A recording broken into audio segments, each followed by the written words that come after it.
Día 22. Creado para ser como Cristo. Desde el mismo principio, Dios decidió que los que se acercaran a Él, y Él sabía quiénes se habrían de acercar, fueran como su Hijo, para que Él fuera el mayor entre muchos hermanos. Romanos capítulo 8, versículo 29. Vemos a este Hijo y vemos el propósito original de Dios en todo lo creado. Colosenses capítulo 1, versículo 15. Fuiste creado para ser como Cristo. Desde el comienzo mismo, el plan de Dios fue crearnos a semejanza de su Hijo Jesús. Este es nuestro destino y el tercer propósito de nuestra vida. Dios anunció su intención en la creación. Entonces Dios dijo: hagamos a los seres humanos a nuestra imagen y semejanza. En toda la creación, solo los seres humanos fuimos hechos a la imagen de Dios. Esto es un gran privilegio y nos dignifica. No sabemos todo lo que abarca esta frase, pero sabemos que incluye algunos aspectos. Como Dios, somos seres espirituales. Nuestros espíritus son inmortales y perdurarán más que nuestros cuerpos terrenales. Somos intelectuales. Podemos pensar, razonar y resolver problemas. A semejanza de Dios, nosotros nos relacionamos. Podemos dar y recibir amor verdadero. Y tenemos una conciencia moral. Podemos discernir el bien del mal, lo cual nos hace responsables ante Dios. La Biblia dice que todas las personas, no solo los creyentes, poseen una parte de la imagen de Dios. Por eso el asesinato y el aborto son malos. Pero esta imagen está incompleta. El pecado la dañó y distorsionó. Por lo tanto, Dios envió a Jesús con la misión de restaurar la imagen completa que perdimos. ¿A qué se parece la imagen y semejanza completa de Dios? Se parece a Jesucristo. La Biblia dice que Jesús es la imagen exacta de Dios. Es la imagen visible del Dios invisible y es la fiel imagen de lo que Él es. A menudo la gente cita la frase «de tal palo, tal astilla», para referirse al parecido familiar. Cuando las personas ven mis características en mis hijos, eso me agrada. Dios quiere que también sus hijos sean a su imagen y semejanza. Su palabra dice que fuimos creados para ser como Dios, verdaderamente justos y santos. Permíteme expresar esto con toda claridad. Nunca llegarás a ser Dios, ni siquiera un Dios. Esa mentira orgullosa es la tentación más antigua de Satanás. Satanás le prometió a Adán y Eva que si seguían su consejo, serían como dioses. Muchas religiones y la filosofía de la nueva era aún difunden esta mentira antigua de que somos divinos o podemos llegar a ser dioses. Manifestamos este deseo cada vez que intentamos controlar nuestras circunstancias, nuestro futuro y a las personas que nos rodean. Pero como criaturas, nunca seremos el Creador. Dios no quiere que llegues a ser un Dios.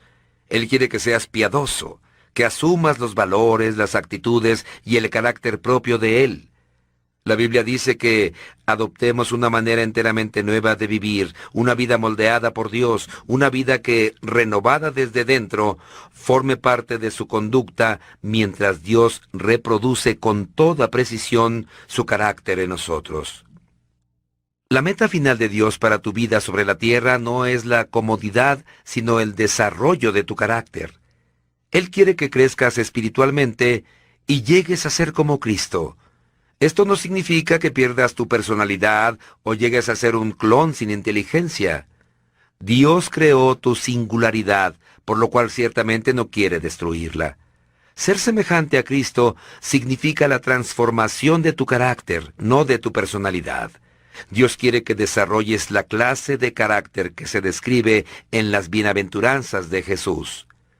Cuando se hace referencia al fruto del Espíritu, en el gran capítulo de Pablo sobre el amor y en la lista de Pedro de las características de una vida provechosa y productiva.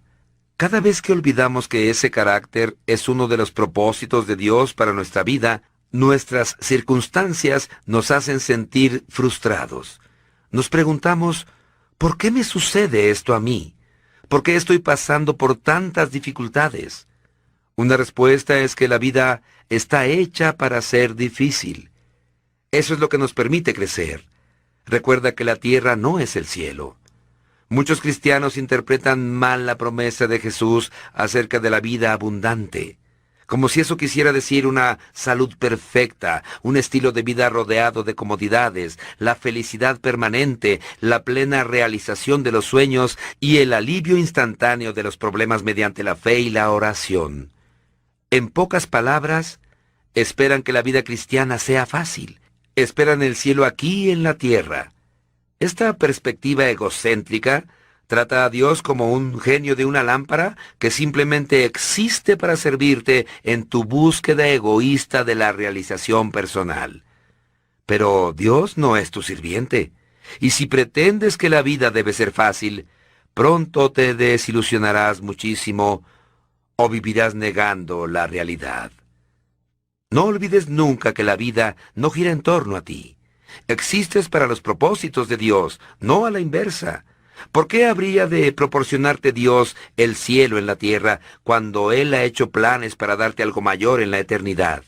Dios nos da nuestro tiempo sobre la tierra a fin de edificar y fortalecer nuestro carácter para el cielo. La obra del Espíritu de Dios en tu vida. La función del Espíritu Santo es producir el carácter de Cristo en ti. La Biblia afirma, mientras el Espíritu del Señor obra dentro de nosotros, llegamos a ser cada vez más como Él y reflejamos su gloria más aún.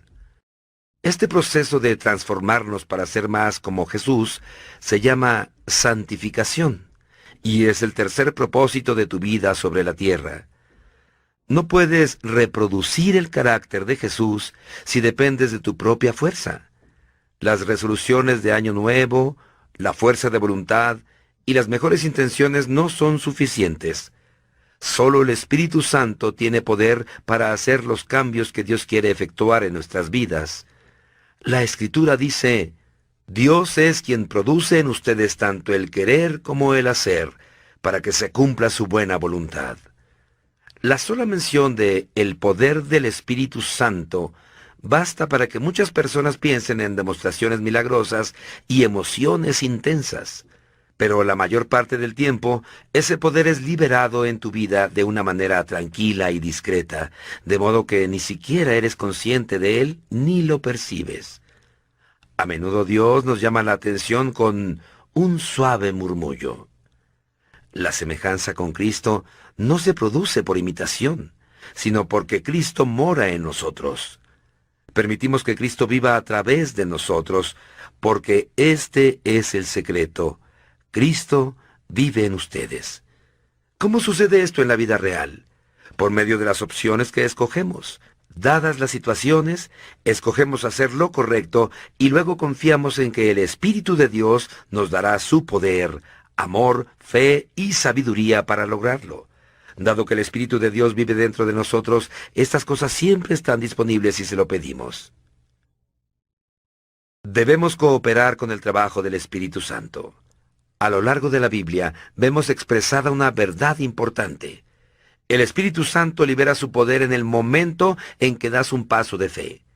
Cuando Josué se enfrentó con una barrera infranqueable, las aguas desbordadas del río Jordán solo retrocedieron después que, en obediencia y fe, los líderes entraran en la impetuosa corriente. La obediencia libera el poder de Dios. Dios espera que actúes primero. No esperes hasta que te sientas poderoso o seguro. Sigue adelante pese a tu debilidad, haciendo lo correcto a pesar de tus temores y sentimientos. Así es como cooperas con el Espíritu Santo y es como se desarrolla tu carácter. La Biblia compara el crecimiento espiritual con una semilla, un edificio o un niño en crecimiento. Cada metáfora requiere una participación activa. Las semillas deben ser plantadas y cultivadas. Los edificios deben ser construidos, no surgen de la nada. Y los niños deben comer y hacer ejercicio para crecer. Aunque el esfuerzo no tiene nada que ver con nuestra salvación, tiene mucho que ver con nuestro crecimiento espiritual. Por lo menos 8 veces en el Nuevo Testamento se nos dice que hagamos todo esfuerzo en nuestro crecimiento para llegar a ser como Jesús. Uno no se sienta simplemente a esperar que suceda. En Efesios capítulo 4, versículos 22 a 24, Pablo explica nuestras 3 responsabilidades para llegar a ser como Cristo. Primero, debemos escoger abandonar nuestras maneras antiguas de actuar. Desháganse de todo lo que tenga que ver con su viejo estilo de vida. Está totalmente podrido. Libérense de él. Segundo, debemos cambiar nuestra manera de pensar. Permitan que el Espíritu cambie su manera de pensar.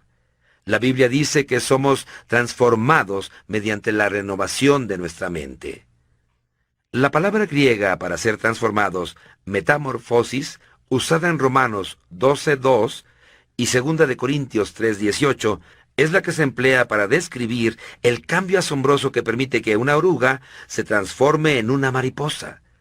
Es un hermoso cuadro de lo que nos pasa espiritualmente cuando permitimos que Dios dirija nuestros pensamientos. Él nos transforma de adentro hacia afuera, nos hace más hermosos y nos libera para alcanzar nuevas alturas. Tercero, debemos vestirnos con el carácter de Cristo, desarrollando hábitos nuevos y consagrados. Tu carácter es esencialmente la suma de tus hábitos. Es la manera en que te conduces habitualmente. La Biblia nos manda a ponernos el nuevo yo, la nueva naturaleza creada a imagen de Dios en verdadera justicia y santidad. Dios usa su palabra a las personas y las circunstancias para moldearnos. Estas 3 condiciones son indispensables para el desarrollo del carácter. La palabra de Dios proporciona la verdad que necesitamos para crecer. El pueblo de Dios proporciona el apoyo que necesitamos para crecer. Y las circunstancias proporcionan el ambiente para practicar la semejanza a Cristo. Si estudias y aplicas la palabra de Dios, si te vinculas regularmente con otros creyentes y aprendes a confiar en Dios en las circunstancias difíciles, te garantizo que llegarás a ser más como Jesús. Analizaremos cada uno de estos ingredientes de crecimiento en los capítulos siguientes. Muchas personas dan por sentado que todo lo que se necesita para el crecimiento espiritual es estudio bíblico y oración. Pero ambas cosas por sí solas nunca cambiarán algunas cuestiones de la vida. Dios usa a las personas. Él casi siempre prefiere trabajar por medio de las personas en vez de realizar milagros, a fin de que dependamos unos de otros para la comunión. Él quiere que crezcamos juntos. En muchas religiones, las personas consideradas espiritualmente más maduras y santas son las que se aíslan de los demás en monasterios situados en lo alto de una montaña, sin peligro de contagio por el contacto con otros. Pero esta es una grave equivocación. La búsqueda de la madurez espiritual no es una ocupación solitaria e individual. No puedes llegar a ser como Cristo en el aislamiento. Debes estar cerca de otras personas e interactuar con ellas. Necesitas ser miembro de una iglesia y una comunidad. ¿Por qué? Porque la verdadera madurez espiritual consiste en aprender a amar como Jesús amó, y no puedes practicar esa disciplina si no estás en relación y contacto con otras personas. Recuerda, todo es cuestión de amor. Amar a Dios y a los demás. Llegar a ser como Cristo es un proceso largo y lento de crecimiento. La madurez espiritual no es instantánea ni automática. Es un desarrollo gradual y progresivo que llevará el resto de tu vida. Refiriéndose a este proceso, Pablo dijo, «Esto continuará hasta que seamos maduros, así como Cristo lo es, y seamos completamente como Él». Eres una obra en progreso. Tu transformación espiritual en cuanto al desarrollo del carácter de Jesús seguirá por el resto de tu vida, y aún así no se completará aquí en la tierra. La obra se terminará cuando llegues al cielo o Jesús vuelva. En ese momento, cualquier trabajo en tu carácter que todavía quede por terminar, se dará por finalizado. La Biblia dice que cuando al fin podamos ver a Jesús perfectamente, llegaremos a ser exactamente como Él. Ni siquiera nos podemos imaginar cómo seremos cuando Cristo vuelva, pero sabemos que cuando Él venga, seremos como Él, porque lo veremos como Él realmente es. Hay mucha confusión en la vida cristiana por ignorar la simple verdad de que Dios está más interesado en construir tu carácter que en cualquier otra cosa. Nos preocupamos cuando Dios parece permanecer en silencio con respecto a determinados temas, como por ejemplo, ¿qué carrera profesional debo elegir? La verdad es que hay muchas en las que podrías cumplir la voluntad de Dios para tu vida. Elijas la que elijas, a Dios lo que le importa es que lo hagas como si lo hicieras para Cristo. Dios está mucho más interesado en lo que eres que en lo que haces. Somos seres humanos, no quehaceres humanos. Dios está mucho más preocupado por tu carácter que por tu carrera profesional, porque tu carácter te acompañará toda la eternidad, no así tu carrera profesional. La Biblia advierte: no se acomoden tan bien a su cultura que se conformen a ella sin siquiera notarlo. En cambio, pongan su atención en Dios. Serán cambiados de adentro hacia afuera. A diferencia de la cultura que los rodea, que siempre los arrastra hacia un nivel inferior de inmadurez, Dios hace que surja lo mejor de ustedes y desarrolla una madurez bien compuesta en ustedes. Para concentrarnos en llegar a ser más como Jesús, deberemos tomar decisiones opuestas a la cultura imperante. De lo contrario, influencias como la de nuestros compañeros, padres, colaboradores y la cultura misma intentarán amoldarnos a su imagen. Lamentablemente, una ojeada rápida a varios libros cristianos populares revela que muchos creyentes han dejado de vivir para los grandes propósitos de Dios y se han amoldado a fin de lograr su realización personal y su estabilidad emocional. Eso es egocentrismo, no discipulado. Jesús no murió en la cruz únicamente para que pudiéramos vivir cómodos y bien adaptados. Su propósito es mucho más profundo. Él quiere hacernos iguales a sí mismo antes de llevarnos al cielo. Este es nuestro privilegio principal, nuestra responsabilidad inmediata y nuestro destino final. Día 22. Pensando en mi propósito. Punto de reflexión. Fui hecho para llegar a ser como Cristo. Versículo para recordar. En la medida en que el Espíritu del Señor opera en nosotros, nos parecemos más a Él y reflejamos más su gloria. Segunda de Corintios, capítulo 3, versículo 18. Pregunta para considerar. ¿En qué área de mi vida necesito pedir el poder del Espíritu para ser como Cristo hoy?